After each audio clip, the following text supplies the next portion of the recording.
और स्वर के भी भेद है। स्वर के भेद 3 होते हैं।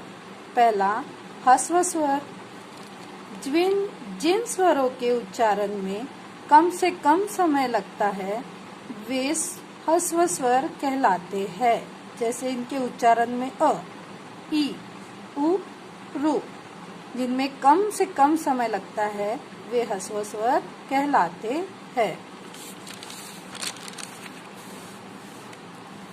दीर्घ स्वर, दूसरा है दीर्घ स्वर।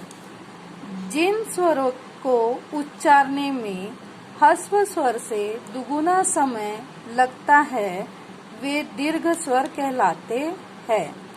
आ, ई, उ, ए, ऐ, ओ, औ, ये 7 होते हैं। दीर्घ स्वर 7 होते हैं। अब तीसरा है प्लुत स्वर।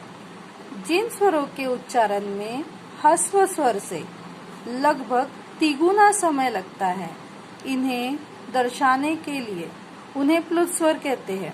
उनको दर्शाने के लिए स्वर के आगे 3 यह संख्या का अंक लिख दिया जाता है, जैसे ओम, अम्मा आदि। विशेष, अब कुछ नोट है, जैसे स्वर के हमने भेद पढ़ लिए, उसके ऊपर से कुछ हमें विशेष एक नोट होता है कि जिसमें अस्वर क्या होता है, अस्वर की मात्रा नहीं होती। बहुतांश समय ऐसा होता है कि बच्चे समझ ही नहीं पाते, वो आ भी लिखते अ भी लिख देते। सभी व्यंजन अ को मिलाकर ही बोले और लिखे जाते हैं।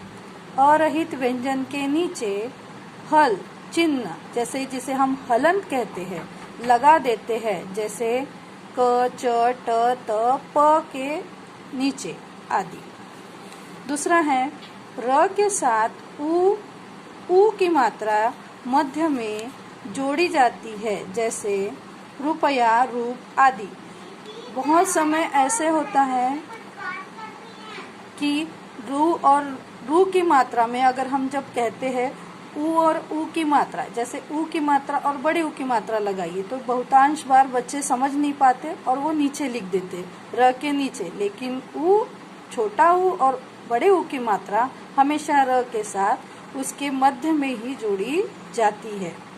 तीसरा है श के साथ रू की मात्रा जोड़कर श्रु बनाया जाता है, जैसे श प्लस रू ऋषि का, और वो श्रु कहलाता है।